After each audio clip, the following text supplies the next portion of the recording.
merci d'être là. Merci pour l'invitation. Eh bien, écoute, je suis ravie. Moi aussi, je suis ravie. Franchement, tu sais, en lisant ton livre, j'ai l'impression tu sais, d'avoir une espèce de grande sœur ou un personnage que je connaissais. Ah oui. Ouais. Et en même temps, ça m'éloignait parce que je pense qu'il y a beaucoup de similitudes dans nos parcours, mais en même temps, tu vois, ça m'éloignait un tout petit peu parce que je me dis, t'as vécu tellement de choses, mais on va en parler. Oui, tout à fait. En tout cas, moi, j'ai eu l'occasion de te rencontrer, de te découvrir déjà, et à travers les réseaux sociaux, à travers ton livre. Je pense qu'aujourd'hui, ceux qui nous regardent ne te connaissent pas, et donc je vais te laisser te présenter de la manière dont tu le souhaites. Oui, alors, je m'appelle Kamel Bella, je suis coach en joie de vivre. Et donc, j'étais certifiée rigologue et donc j'ai également été formée à plusieurs approches psychocorporelles en fait, pour pouvoir se développer et améliorer son bien-être, son épanouissement personnel et son épanouissement personnel en particulier. Et donc, je suis maman de 2 petites filles jumelles que j'aime beaucoup et qui me drive et qui me rappellent tous les jours qu'il faut être résiliente. Ça. Et voilà, donc pour me présenter un peu ce que je suis, puis moi j'adore la joie de vivre et puis j'aime bien partager justement ce moment qu'on a en nous, cette lumière, cette flamme qui est là et qui nous donne la force d'être résilient tous les jours. Mais écoute, bravo déjà pour ton parcours, je vais présenter ton livre. Moi j'avais déjà une question, c'était, tu m'as dit que tu étais coach en rigolerie, c'est ça? Je suis coach en joie de vivre. En joie de vivre. Tout à fait, et certifiée rigologue, c'est très sérieux. Ah oui, non mais justement, moi ça me touche parce que moi à l'époque quand j'ai décidé de partir en indépendant, mon curseur c'était la joie. Donc tu vois, ça me touche profondément, c'est pour ça que je te dis que nos histoires se croisent un peu, et je voulais en fait, par rapport à ceux qui vont nous regarder, que tu décrives un peu ce que c'est, comment une séance peut se dérouler. En fait, moi j'ai créé une méthode, comme on parlera tout à l'heure, mais c'est qu'avant de pouvoir faire émerger, on a cette chose-là en nous. C'est pas pour rien que dans toutes les émotions, il y a également la joie, et il y a sourire, il y a cette émotion qui nous aide finalement à nous reconstruire. Finalement, en fait, on aspire tous à aller vers quelqu'un qui est de joyeux. Et dès que dans une soirée ou dans un événement, on a instinctivement, on va être happé et attiré par quelqu'un qui dégage cette énergie, cette belle aura, et parce que ça fait du bien, parce que ça libère. Exactement, ouais. Effectivement, et des fois, tu vois, j'en parlais il n'y a même pas 2 jours avec une personne, des fois aussi ces personnes qui canalisent la lumière, de la joie, est-ce qu'elles ne sont pas aussi...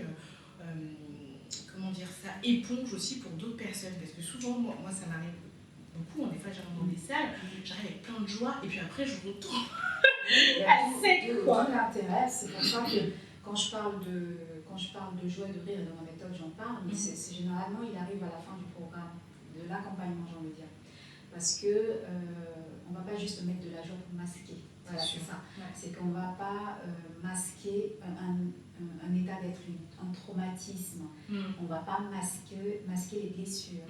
On va d'abord nettoyer, libérer tous ces traumatismes, libérer toutes les émotions qui n'ont pas pu être exprimées.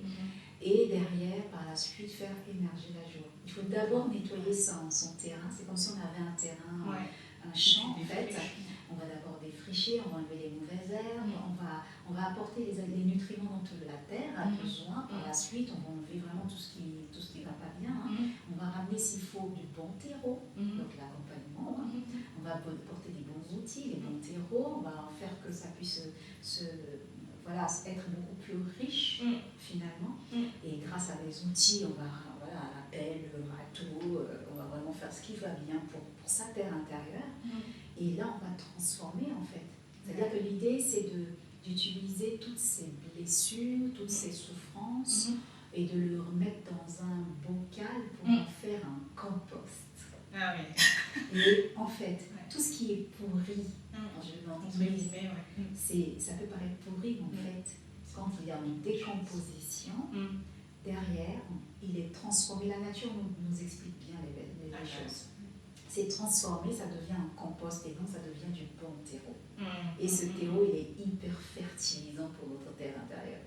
Et donc là, on va rapporter on va fertiliser notre terre pour qu'elle puisse se nourrir. Et là, quand on va planter la graine, c'est-à-dire la graine de la sérénité, la graine de l'authenticité, de nos valeurs profondes, de qui je suis, on va planter ça, on va planter l'affirmation de qui je suis, la confiance en soi.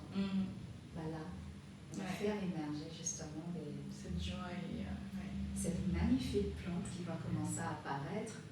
Et quand on arrive à la 3e et 4e étape de mon accompagnement, c'est après qu'on a les fruits de tout le travail qu'on a eu à faire, et la joie, le rire et tout le reste. Tu vois, ça me touche, ça me parle beaucoup. Et je voulais aussi parler de ton livre, Résilience, que je remettrai bien sûr, je remettrai les liens pour notre communauté. Ouh.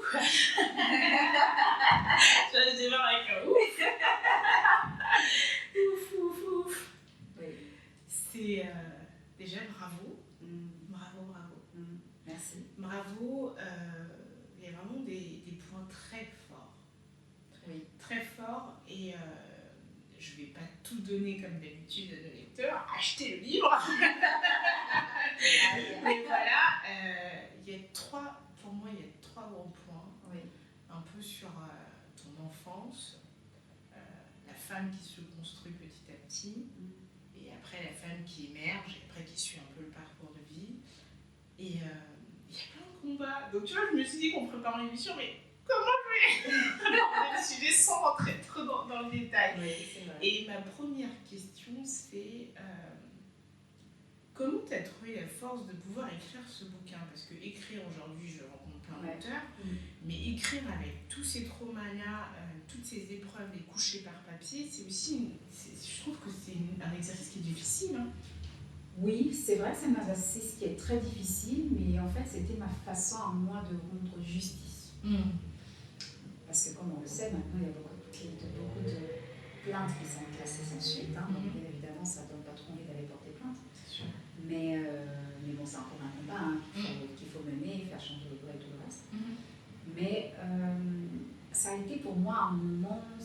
L'avantage, c'est que comme j'ai fait une amnésie traumatique, enfin, il y a des événements que j'ai oubliés, il y en a d'autres qui me revenaient, mais à chaque fois qu'il y avait un événement, on va dire, qui me revenait, je le notais, je l'écrivais dans un cahier, je le notifiais quelque part pour ne pas oublier, parce que volontairement, mon cerveau, pour me protéger, a virer les effets des situations pour pas que ça me fasse trop mal.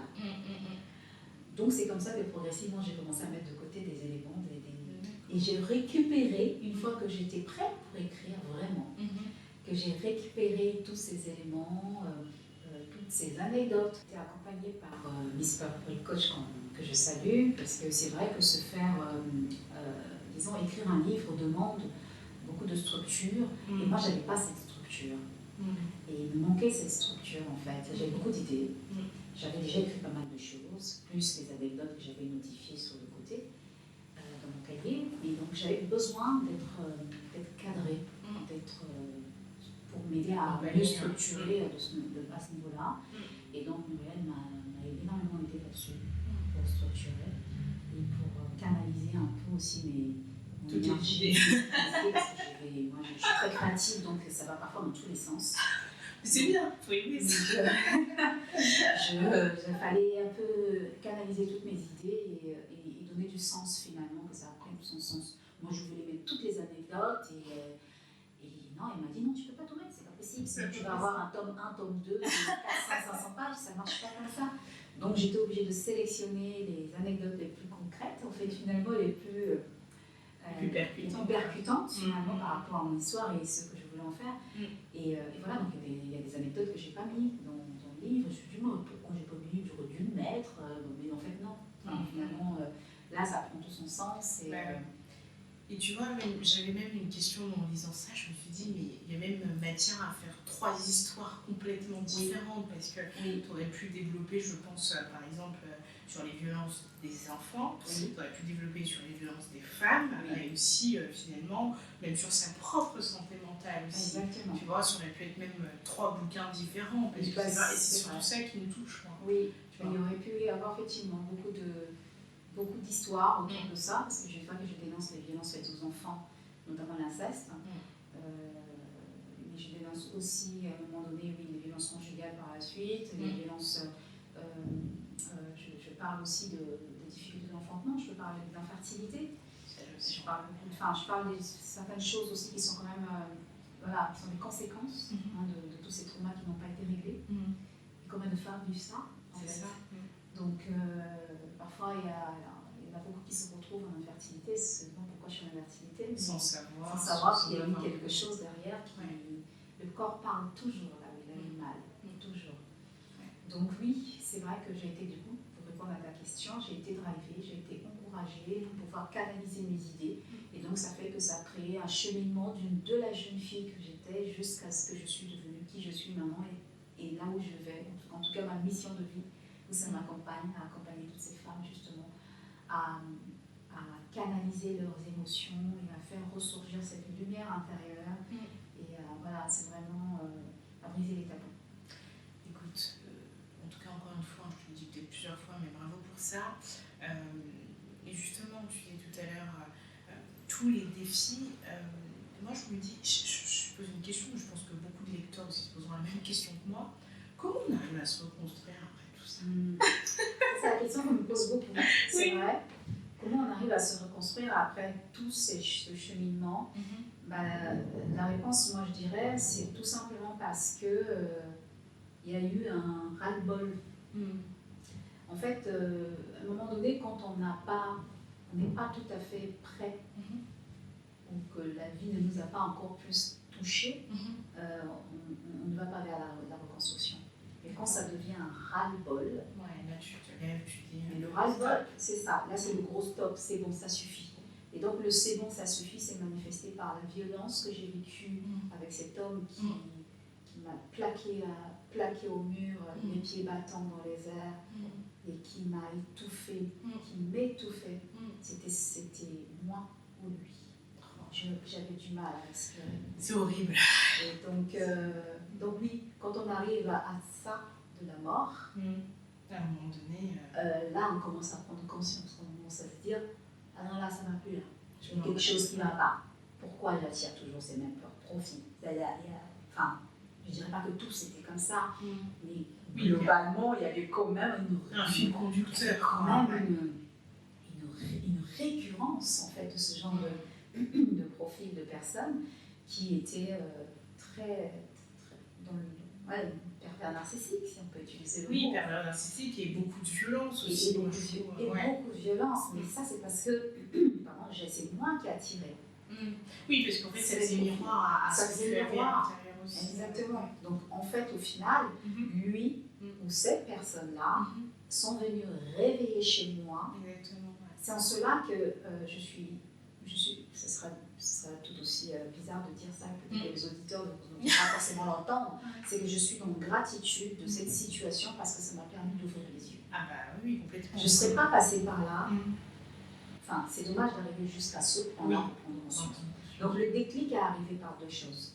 Déjà cette personne qui m'étouffait, qui m'a failli me faire perdre la vie, et d'autre part, c'est la maladie qui a été l'élément déclencheur. Et ça, c'était plus possible parce que mon corps, il a trop encaissé. Trop encaissé des souffrances, des traumas, donc du coup des répétitions de schémas toxiques.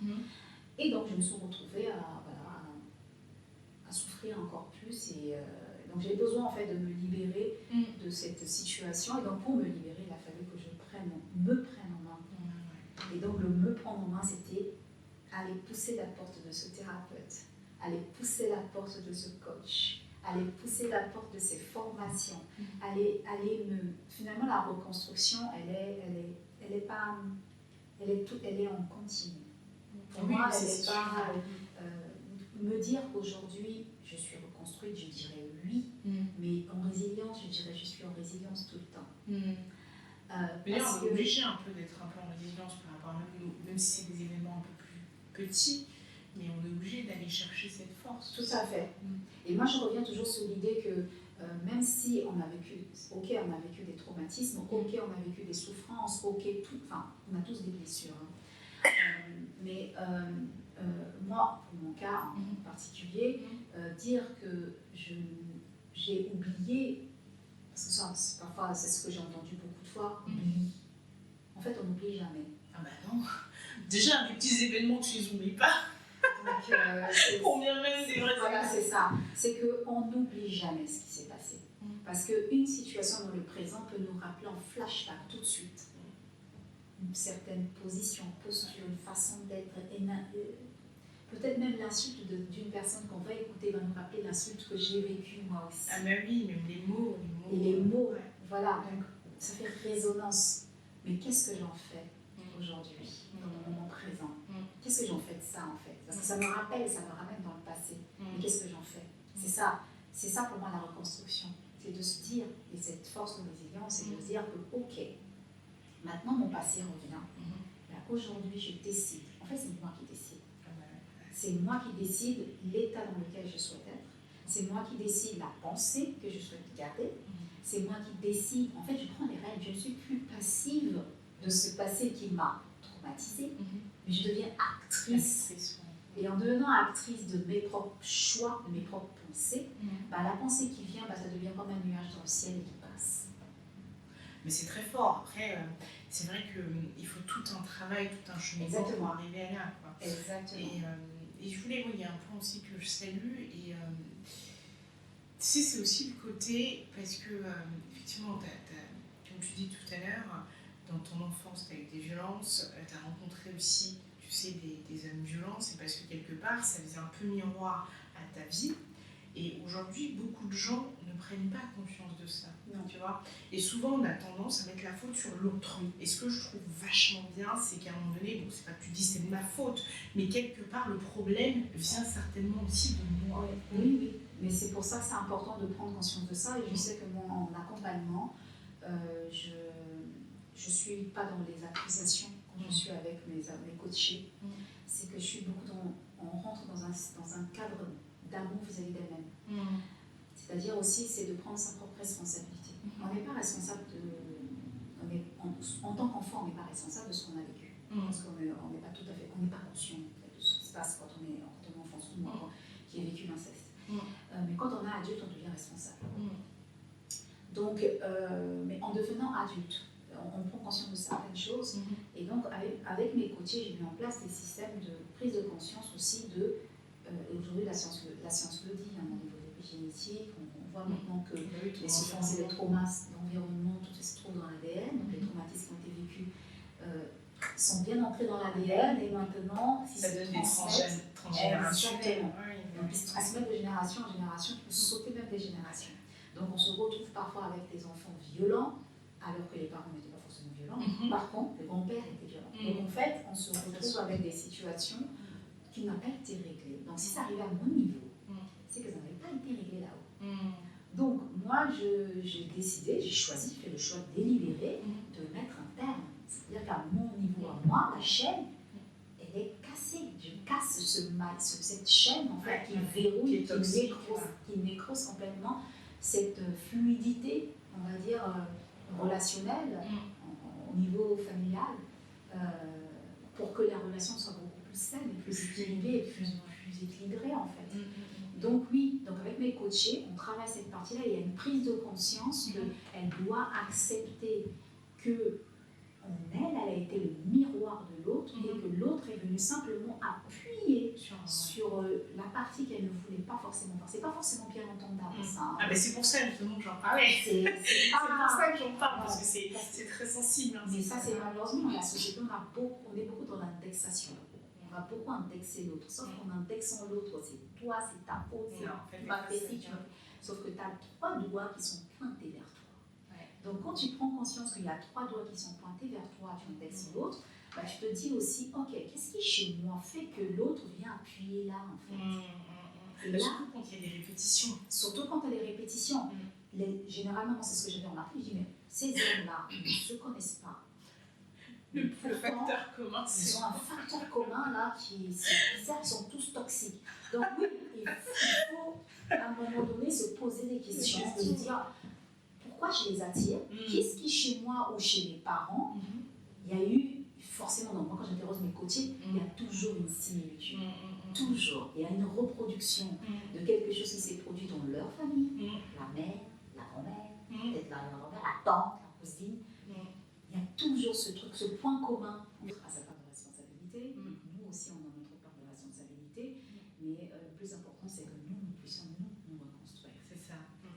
vraiment le plus important. C'est de mettre à plat finalement notre histoire et de se dire, bon, on n'est pas là pour indexer qui que ce soit, mais on est là pour se reconstruire soi.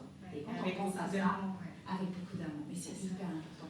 Et quand on pense à ça, de vouloir se reconstruire avec soi-même, bah, en fait, on va faire en sorte d'aller jusqu'au bout. Et ça, c'est ce que je dis à mes coachés. C'est vraiment, faites-le pour vous, quoi. C'est pour vous. D'autres, là. Voilà, on s'en fout, il n'est pas là et où la situation n'est plus là. En fait, finalement, vous êtes là pour vous reconnecter à qui vous êtes. Parce que vous êtes, voilà, les lumières chez vous. Qui vous donnent en tête. Mais c'est vraiment très bien, en tout cas, que tu mettes en lumière ce point-là. Parce que moi, c'est vrai que je suis un peu comme toi, j'ai découvert un peu le développement personnel, tout ça. C'est pour ça que je te dis que nos parcours se rapprochent, notamment avec Joe Dispenza. Tu sais que moi, c'était une des premières personnes que j'ai lues qui m'a donné des déclics sur plein de choses. Et sur la santé, sur la façon de penser, le mindset. Et franchement, ce type-là, il m'a changé ma vie. Bien sûr. Et je voulais revenir aussi, tu parlais tout à l'heure des combats aussi de la maternité. Oui. Chapeau. Et tu vois, vraiment, en toute franchise, quand je l'ai lu, moi, j'ai pas eu vraiment de soucis pour avoir mes enfants. Et limite, même, c'était comme un jeu d'enfant. Oui. C'est arrivé. Et quand j'ai lu ça, je t'assure, j'étais dans le bus, j'avais des larmes aux yeux. Je me suis dit, mais waouh! Tu sais, d'un monde comme ça à un autre, de toi à moi, alors que, allez, on a quoi, 600 bornes qui nous séparent. Regarde le trajet que tu vis, quoi. Regarde la difficulté. Et puis après, en lisant, je fais bien, je dis, mais tout ce qu'elle a vécu, finalement, ça s'est vraiment imbriqué dans son corps. Oui, c'est ça. Ouais. En fait, le corps, il a une mémoire. Le corps, il enregistre tout, il garde tout pour lui. Le corps garde vraiment beaucoup de choses en lui et c'est pas forcément facile, en fait, parce qu'il se dit, voilà, bah, lui, il garde tout pour lui, donc il prend argent comptant tout ce qu'on lui apporte. Et donc oui, ça a été difficile, puisque lui, il engrammait déjà la souffrance qui était là, donc il s'est dit, je veux pas... En fait, c'est comme si moi, inconsciemment, je ne voulais pas donner la vie quelque part. Parce que je ne voulais pas que l'enfant qui va venir vivre ou souffrir les mêmes choses que j'ai vécues. Donc, il a fallu faire ce travail aussi de l'accompagnement, c'est pour ça que c'est important de se faire accompagner. Et aussi, j'y vois aussi, tu sais, parce que tu as vécu de l'inceste, que tu vois, cette partie qui est censée être sacralisée, qui est intime, tout à fait. Qu'elle était un peu souillée finalement. Et que du coup, ça crée une incohérence entre. J'ai les larmes aussi. J'étais sûre que j'allais avoir des larmes aussi. Je me dis, il doit y avoir aussi une espèce d'incohérence dans le message du corps, parce qu'un coup, je dois donner la vie, et un coup, cette partie qui est censée être sacrée, du coup, elle est souillée. Oui, elle est faillie, elle est souillée. C'est pour ça que je parle de vrai travail d'accompagnement, parce que là, je parle de l'inceste, parce que l'inceste, ça marche bien pour les viols, ça marche bien, ça c'est tout aussi pareil pour toutes les souffrances, toutes les blessures émotionnelles. Quand je parle de blessures, je parle de toutes les blessures. C'est le rejet, l'abandon, l'humiliation, l'injustice. Tout ça, c'est localisé au niveau de la matrice. Donc, oui, mais tant qu'on n'a pas nettoyé ça, tant qu'on n'a pas remis la lumière là, c'est sûr que l'enfant qui va venir derrière, soit l'enfant il arrive, il va venir vous faire appuyer sur le bouton de ce que vous n'avez pas travaillé. Ça, c'est ce que je dis à mes coachés. Si elles ne travaillent pas ça, leur souffrance, leur traumatisme, l'enfant viendra pour appuyer dessus. J'ai l'impression d'avoir pris 20 ans avec toi. J'ai appris tellement de choses. Mais c'est important. Mais oui, mais en fait, c'est des choses que je savais, mais tu vois, tu sais, entre ce que tu lis des bouquins, et en fait, de voir la personne, qui a vécu ça, c'est... Waouh! Oui, parce que c'est important de le dire, et malheureusement, c'est un fléau, et on n'en parle pas, et le silence, en fait, conforte cette propagation toxique. Et donc, briser ce tabou, ça permet d'éradiquer, de pouvoir mettre un terme un peu à ce fléau-là, en fait. Donc, donner la possibilité aux femmes de pouvoir s'exprimer, c'est pouvoir leur donner la possibilité de se faire accompagner aussi. Se dire que oui, elles ont le droit de pouvoir lâcher un peu les bagages. Mais en fait, on ne se rend pas compte que si on fait ça à une femme, c'est à un autre niveau. Parfois, on se dit, oui, ce sont les femmes comme ça, mais c'est généralement pas loin. Les chiffres le disent. Il y a plus de 244 000 femmes qui sont victimes de violences en France. Moi, en Afrique, moi, je suis du Congo, toi aussi. Et donc, en Afrique, c'est pris comme étant une normalité de frapper. parce que ça, on corrige les femmes. Enfin, c'est monnaie courante. C'est parce que c'est encore dans nos coutumes. C'est ça. Donc, à un moment donné, la coutume, la tradition, il faut la revoir. Parce qu'on est des êtres humains, on est quand même des femmes, on donne la vie. Et il faut revoir. Il y a des choses qu'il faut revoir, il y a des lois qu'il faut revoir. Et il faut améliorer pour aider un maximum de personnes à se reconstruire. Parce que sinon, on fait une société des traumatisés. Puisque ce sont les femmes qui donnent naissance et ces enfants qui naissent, ils naissent traumatisés.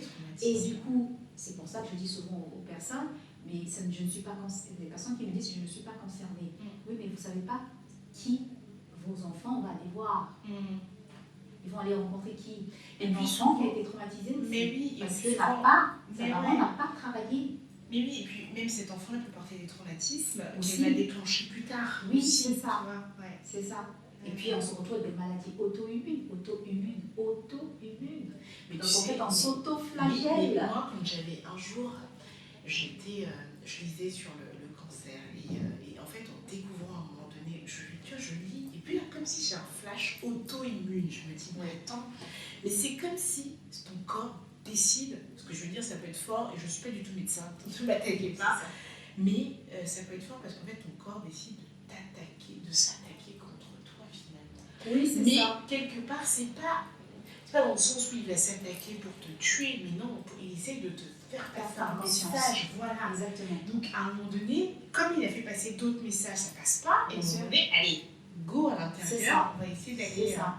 Mais c'est la maladie, donc c'est comme ce que j'ai écrit dans le livre, c'est le mal qui dit, il donne des informations, il donne on nous a pas appris à l'école de gérer nos émotions, d'écouter nos émotions. Ce sont des GPS en fait, ce sont des orientations, ils nous orientent, on dit oui, mais en fait, pourquoi je ressens ça? En fait, il y a un message en fait derrière chaque émotion, derrière une confrontation à la personne, la colère qui émerge, c'est une limite, il y a quelque chose qui a été traversé.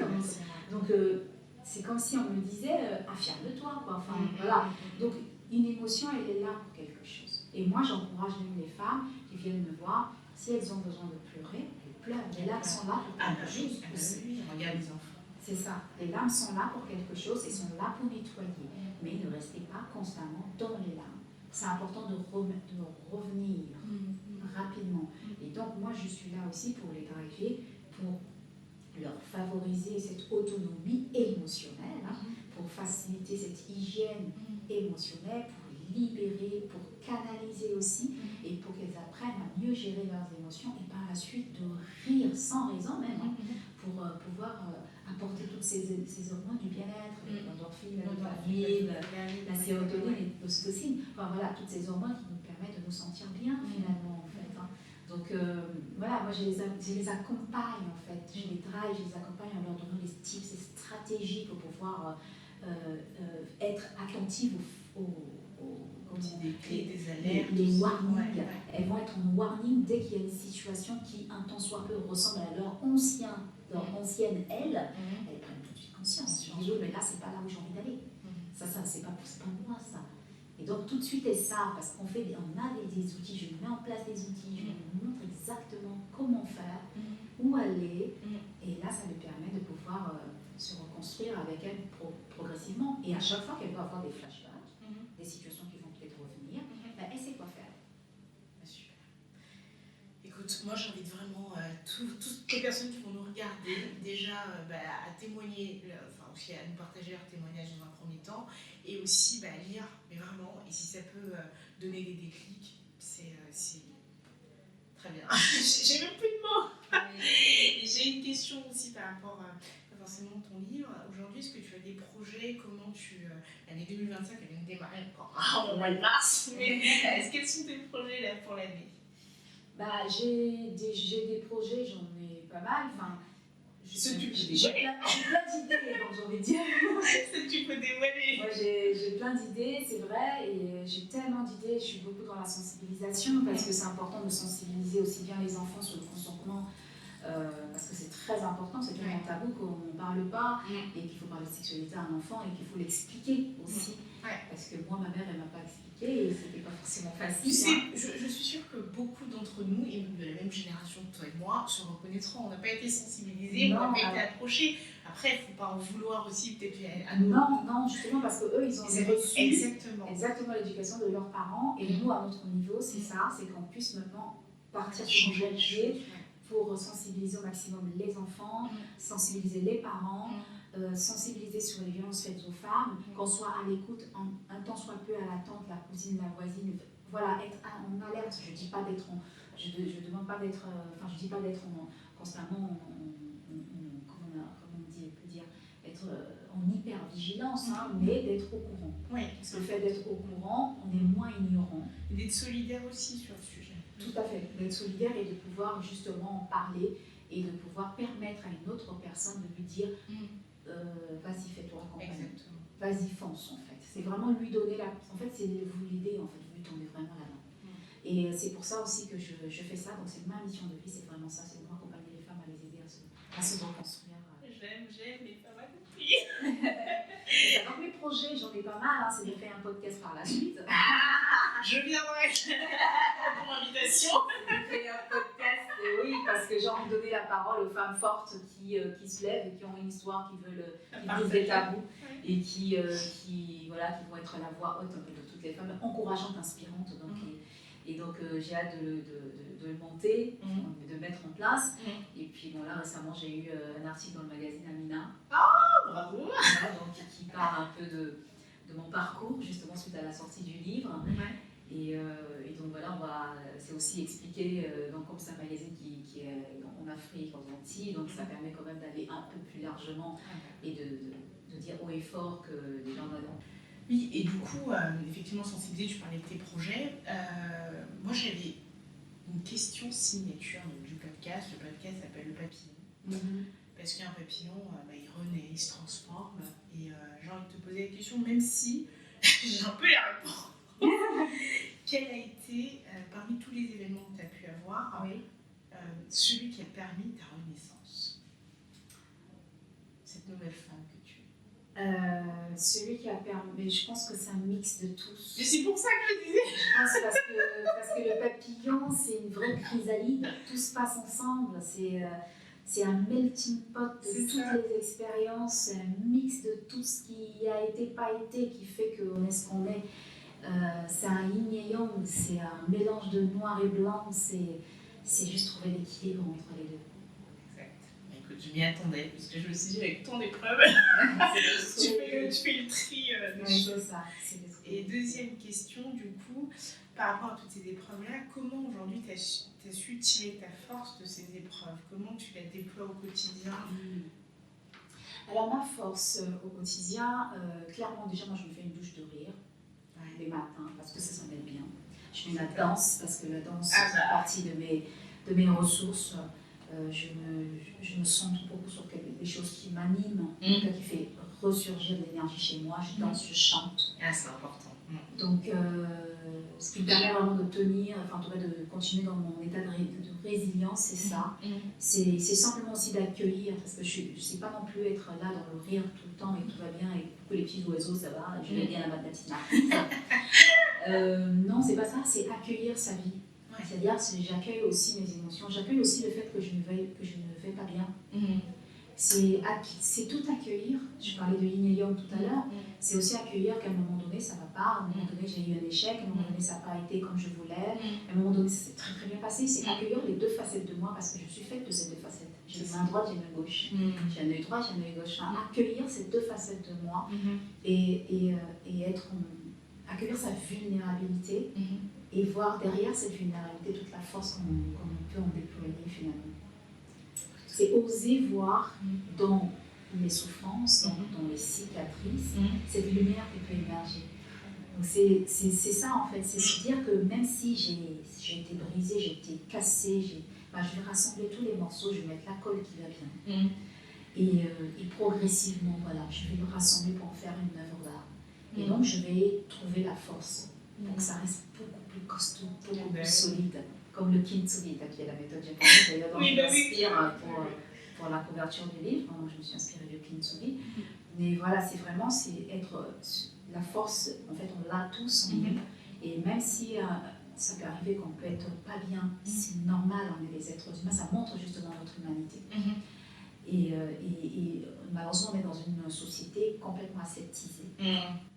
Et donc, c'est parce qu'on va vite. Parce qu'on va vite, on prend plus le temps de s'asseoir, tout le temps de manger, de pleurer, de savourer quelque chose, Oui, avec les téléphones, le digital. Oui, c'est ça. Tu vois, là, ce moment-là, il est précieux. Tu vois. Pourtant, Mais vraiment, enfin, moi, nous, on n'a pas de téléphone, on vous parle, on se parle aussi avec toutes les deux, et je trouve que ça, c'est.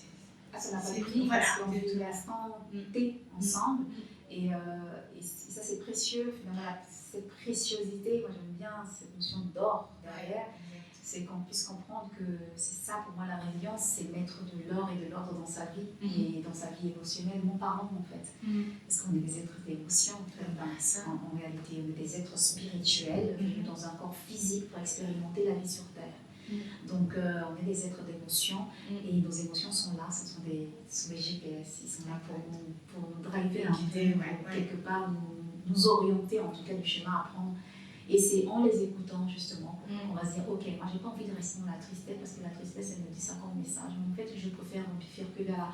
Voilà, donc en fait on n'est plus dans l'accusation. On subit plus. On n'est plus dans l'accusation perpétuelle de la personne qui fait ci, la personne qui se fait ça, machin. Mais qu'est-ce que moi je peux faire moi à mon niveau pour que les choses changent. Comme dit Gandhi, être le changement qu'on veut voir dans le monde. Donc au lieu d'être dans l'indexation de oui, mais regarde ce qui se passe dans le monde, il y a ça, il y a des victimes, il y a des MeToo, il y a tout ce qu'on veut. Mais qu'est-ce que moi je fais? C'est ça, exactement. Exactement, ouais. Qu'est-ce que je fais? Est-ce que j'ai fait? Pourtant, j'ai ma voisine que j'entends tous les jours qui se fait taper. En fait, je fais quoi? Oui, exactement. Ouais. C'est à notre échelle. Exactement. Ouais. Parce qu'il ne faut pas voir l'État. L'État, c'est nous, en fait. Donc, si nous-mêmes, nous ne prenons pas en compte, nous ne décidons pas de pouvoir mettre la main à la pâte, c'est déjà à notre niveau. Moi, je parlais d'inceste. C'est pourtant un cercle familial, c'est serré. Donc c'est censé être un endroit sécurisant, la famille. Et justement, tu vois, on pourra même en faire un deuxième épisode, on reviendra là-dessus. Tu vois, mais tu vois, le point pour moi aujourd'hui, tu vois, c'est aussi quand on est avec tous ces traumatismes-là, déjà, comme tu dis, le schéma serein, il est cassé. La sécurité, elle est cassée. Quand aujourd'hui, on ne sait pas ce que c'est que la famille, quand on détruit tous ces liens-là, bah forcément, on arrive dans un milieu qui, pour moi, la notion de famille existe. Mais il n'y est plus. Oui, tout à fait, mais je suis d'accord. Mais tu parles si bien, tu le dis très bien en parlant d'insécurité, parce que du coup, on se perd, du coup, on attire des gens en insécurité. Donc, si la personne nous met en insécurité, c'est parce qu'en nous, on a déjà été baigné dans un endroit insécure. Donc, il faut sécuriser tout ça. D'abord. Ouais. Écoute, Cannelle, merci. On se fait un épisode tout. Oui, je pense qu'on pourra avec plaisir sur un autre thème aussi, ouais. Franchement, parce que c'est beaucoup de très sujets. Ah oui, ton livre, c'est un dictionnaire. Moi, tu vois, petite remarque, franchement, j'adore, j'ai aimé, mais pour moi, je l'aurais appelé puissance. D'accord. Voilà, sur ces belles phrases, merci à tous. Merci beaucoup, merci Cannelle. Merci. C'est un bel déplacement aussi. Et puis, à bientôt. À très bientôt. Merci.